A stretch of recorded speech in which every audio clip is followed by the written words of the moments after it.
we should not ignore violence. And that just shows the multi-layered struggles that are faced by young women and girls during this crisis.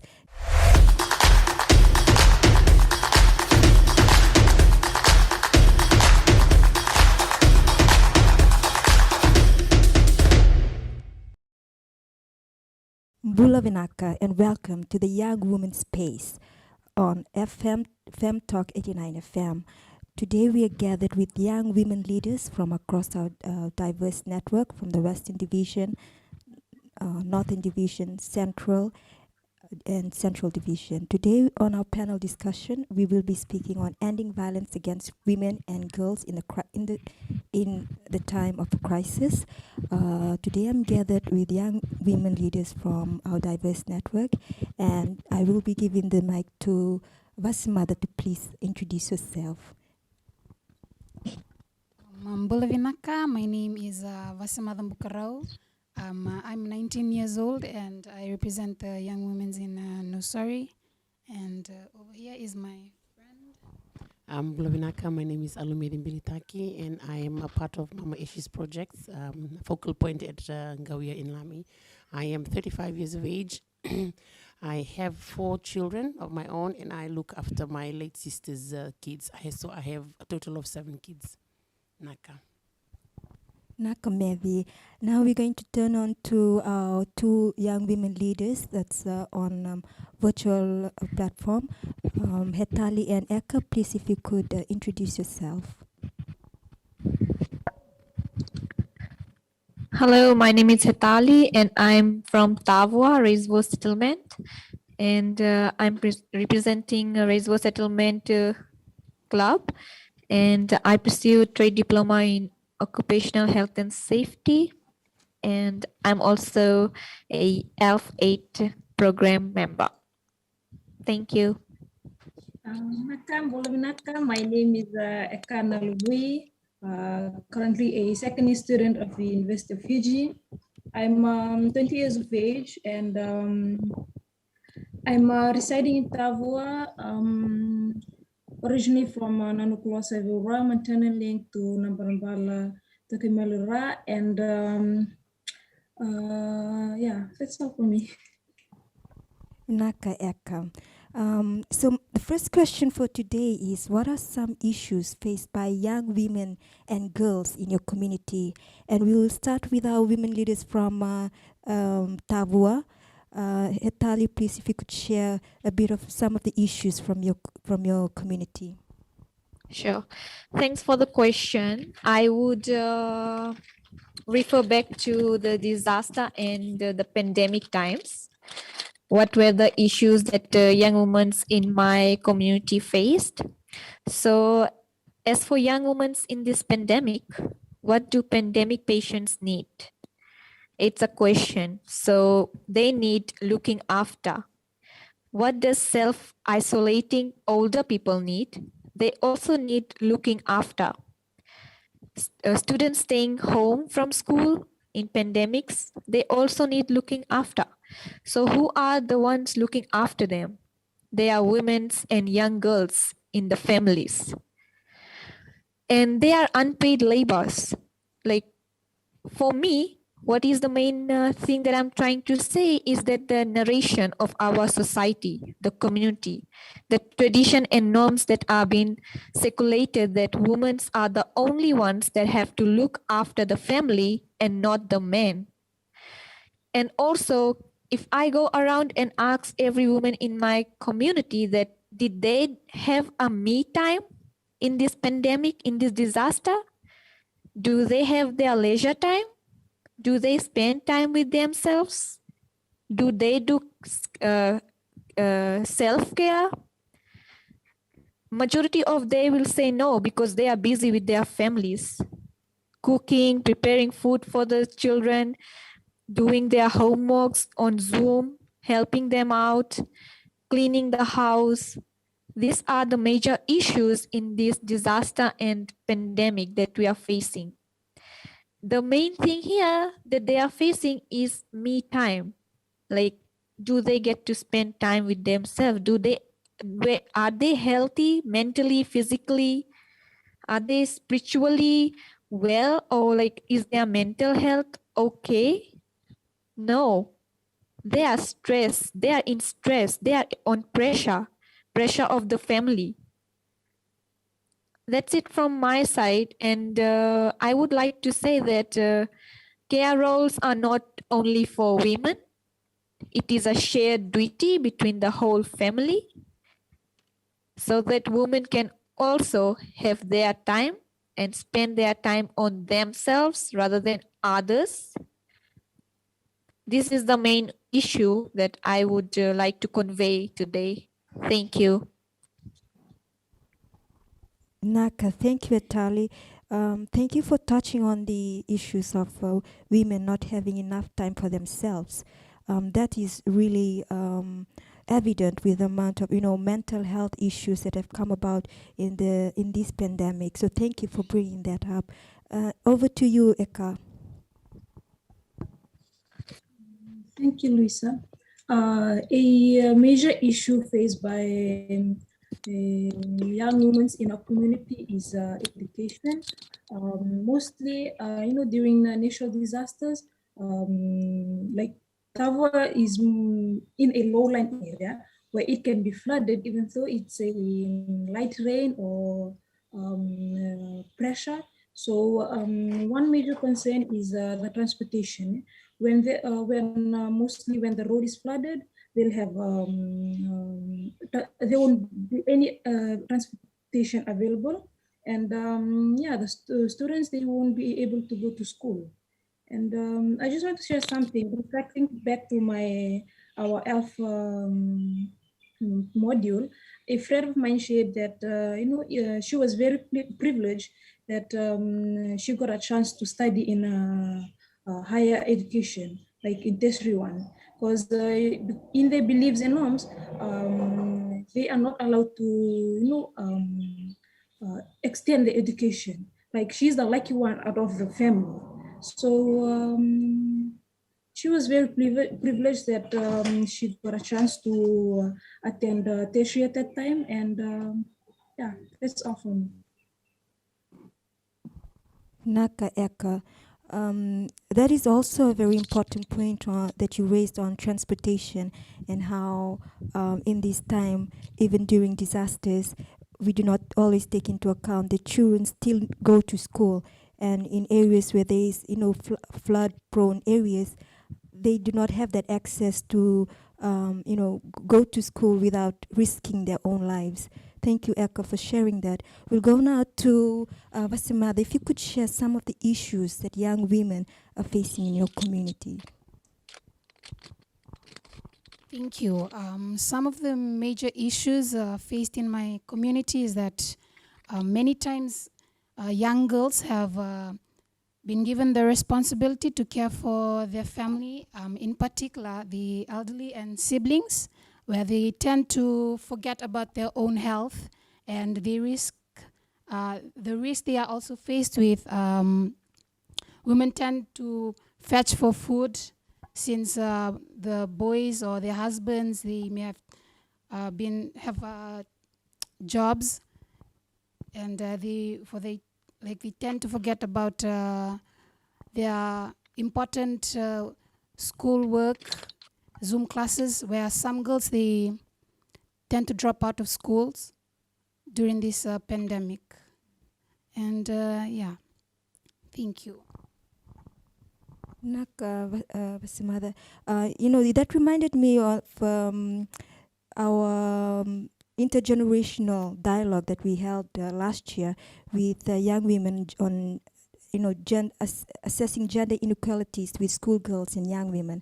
And one of the issues that was raised is that the double workload given to young women and girls, and that's a higher expectation for young women and girls to, while cater for the home, you also still need to excel in your education. And that just shows the multi-layered struggles that are faced by young women and girls during this crisis. Now to Mehdi, please share what are some of the struggles from your community. Thank you. Coming from a community in Gawia, There's one major thing that I've seen so far with young women and young girls is unemployment. Okay, some of them have degrees, some of them have diplomas, some come from a very well-off family, but then it all begins at home. You know, for some young women and some young mothers, having an education doesn't necessarily mean that you have a job. You know, you have a career.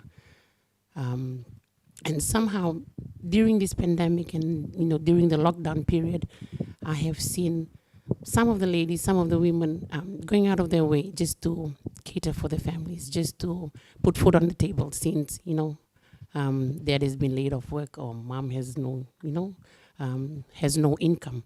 So being unemployed in a community such as Ngawia, it is such a major issue right now. And I think more awareness should be raised on that alone, you know, having what can I say, just to let them go forward.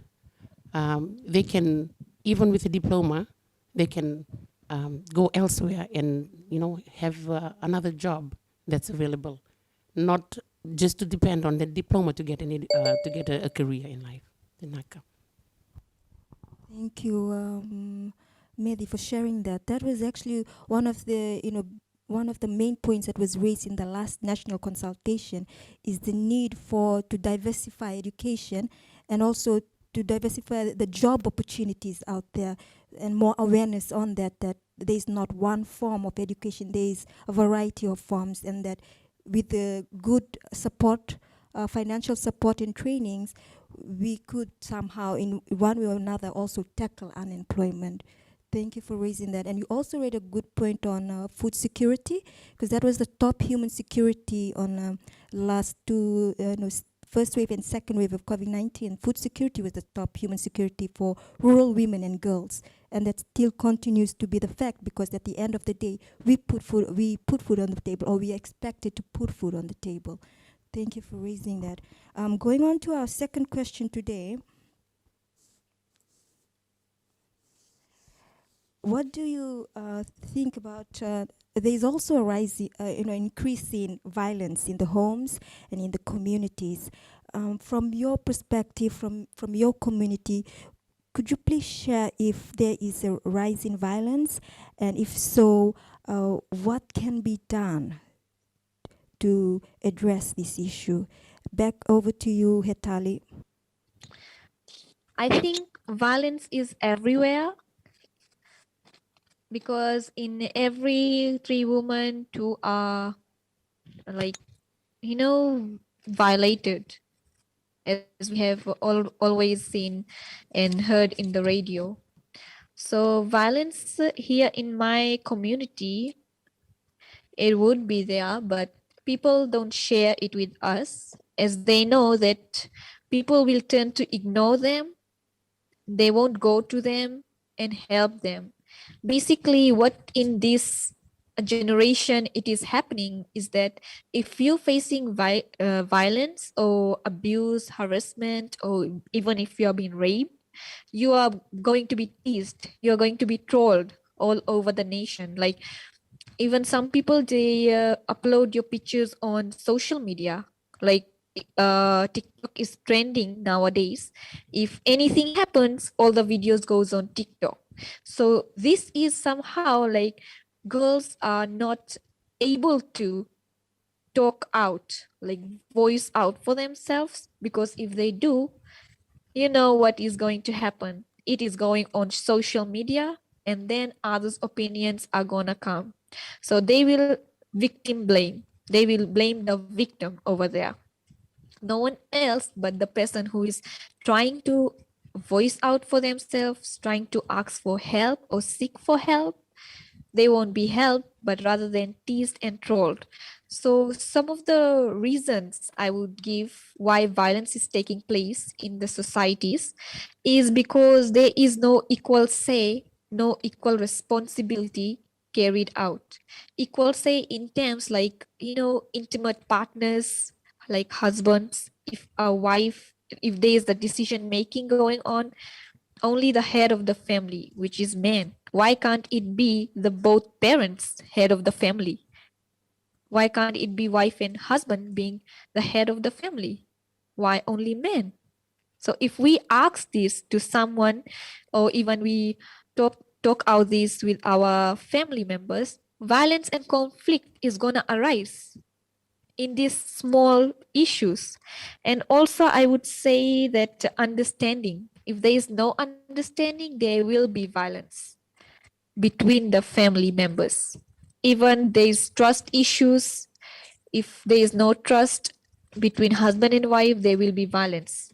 Violence is mostly seen between husband and wife, the intimate partners. And who is suffering are the children, are the other family members. Then the separation is there, divorce. Who is suffering? The family members.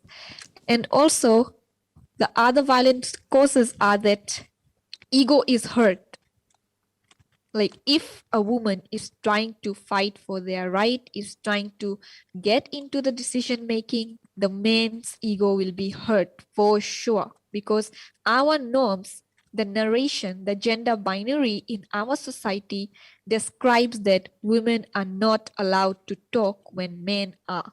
Like in my tradition, in my culture, I would say if a group of men is sitting, even grogging or talking, a woman is not allowed to go out. Like, even we don't have to cross the way where they are sitting.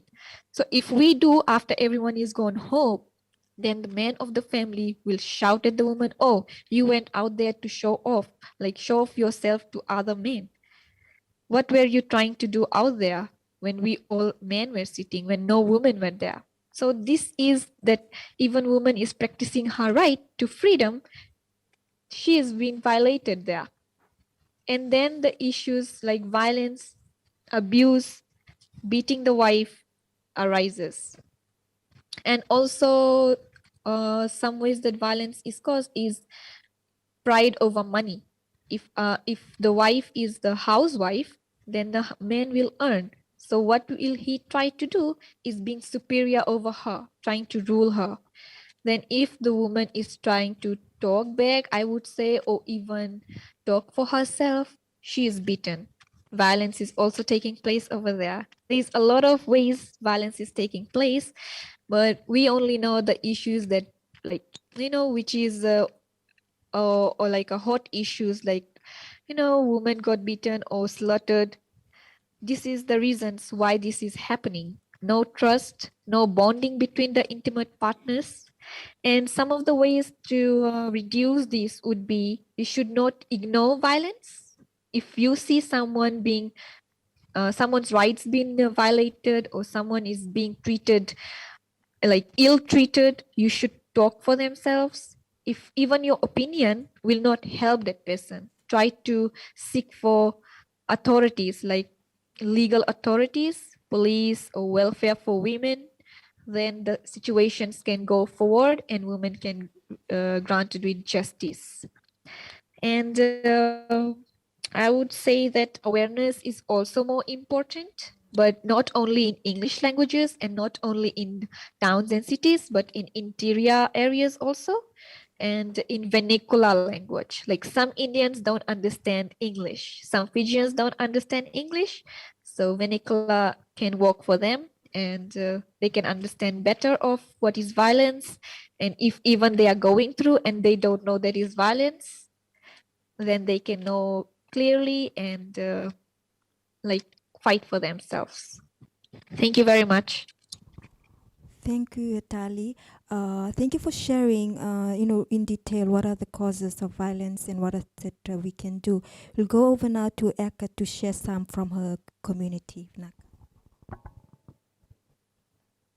Some causes of violence in my community is breakdown of communication. This is dealing with the mother to the father, or the father to the children, or the mother to the father to the mother. So if there is communication breakdown within them, for sure, the father would be, disagreed, frustrated. He'll have anger towards something, or he'll feel disagree to a small situation. So when there is a family communication breakdown, for sure, violence will occur when the men are frustrated, when they are anger, and they can only relieve them if they are, if they touch the woman, or if they act as a violating the woman. And another one is love. Between a husband and a wife, like they are committed to love each other in order to build a strong bond. However, when there is no love or trust within them, when the husband is going and returning late to work, for sure the wife will have that negative thinking that the husband is cheating, that is cheating and doing some other sorts of thing rather than the family being his most priority. So if there is love between a family, we could say that a family will be steady, and the family will be like living a happily life ever after. And that is where the society, the community will admire the family, because those guys, I like the family a lot because they have a strong bond between each other. The man is not violating the woman, they have a better understanding towards each other. So everything is linked towards each other. So and I just want to share a small poem. It's about a neighbor by Kone Helutheman, the most famous poet. That is, my neighbor is a very generous man. He pays school fees of needy children. Every year provides feast for his church and is a supporter of human rights. Yet I can never understand why he frequently beat up his wife. In this poem, like all the wordings, it explains itself. Like we know that there are people like this in our society. People are men mostly are double masked. They have they show another attitude outside, but within the field violate the woman. So the men will take action towards the woman in the family. And my recommendation on my ideas that I've shared is more awareness need to be created in school in terms of violence against women, and innovation of a wish box. This was just my idea. Well, I would recommend in that wish box, like just a normal box where it can be kept in the office or somewhere private, wherever, because we don't know what students face at home when they go back to school. Yeah, some are the victims of violence, some they have a bad family background. So they're like, during those night hours, they can write whatever they face in a piece of paper, and when they come to school, they can just drop it in the wish box, so that they are relieved. They don't get carried away during the classes or in school time. So yes, that is all for me. Thank you. Thank you, Eka, for sharing. It's so powerful to hear you speak on the lifting of the mask. Also sharing the poem. It's a very strong poem that you shared, and your idea around school students having, place to share what they're going through. And that has always been the issue, is that young people don't know where to share the issues or who to go to because of lack of trust. And thank you for sharing that, having a wish box.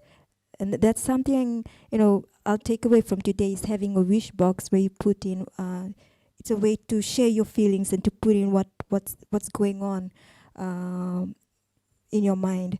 And now I'm going to give it to Vasimadhan and Mehdi to share from their communities. Naka. Thank you. As a 19-year-old woman, I may have very little experience of what violence is from my own perspectives. However, I do know and understand the impact it has caused on young people when they have been exposed or have experienced violence themselves. Although boys are also victims of violence or gender-based violence, women still make up about 85 to 90% of being physically or sexually abused in places that were to provide them safety. So in my young women have been beaten up, black and blue, for not adhering to the norms and expectations of society. It is commonly presumed that causes of gender-based violence or violence against women is due to our traditional or cultural factors, gender stereotypes and prejudice. For example, if a family honor becomes almost a norm for when a woman may have crossed or breached the expectations of our cultural and traditionals and religious beliefs, like words such as sarutanga me koya lolo mokutu balatini koya bermai, or she deserves to be beaten because she goes out a lot, or because of that, and no one deserves to be treated violently, because aren't we encouraging such behavior that has escalated to a level that we can no longer handle? And my recommendations is that from a young woman viewpoint, it is recommended that our young boys be equally nurtured and cared for as just as a young woman or girl, which could later impact his life in future by learning to respect women in every way. And lastly is to teach us right, and we will never go wrong. Start children off in a way they should go, and they are old, they will never go away from it. The social media world may have had greater influence in our life, and maybe one of the contributing factor also of the violence we are faced with. Parents, you don't need to ignore this. No, you can stop it from it, given the technology era we are living in, but you could also continue to teach us right. Yeah, teach us in the right way. Thank you. Vinaka, violence is such a big word for me. I was a victim and I came out of it, and I'm glad I did.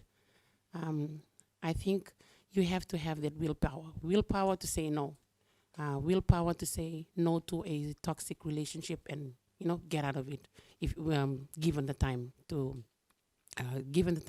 say no to it and go forward. So for me, violence, I think it begins from home.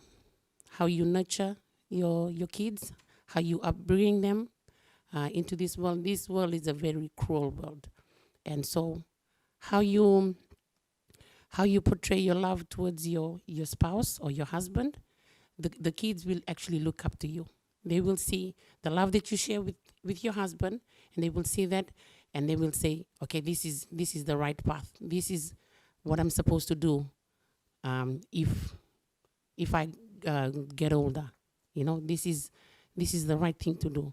And coming out from a violent relationship, the word no means no.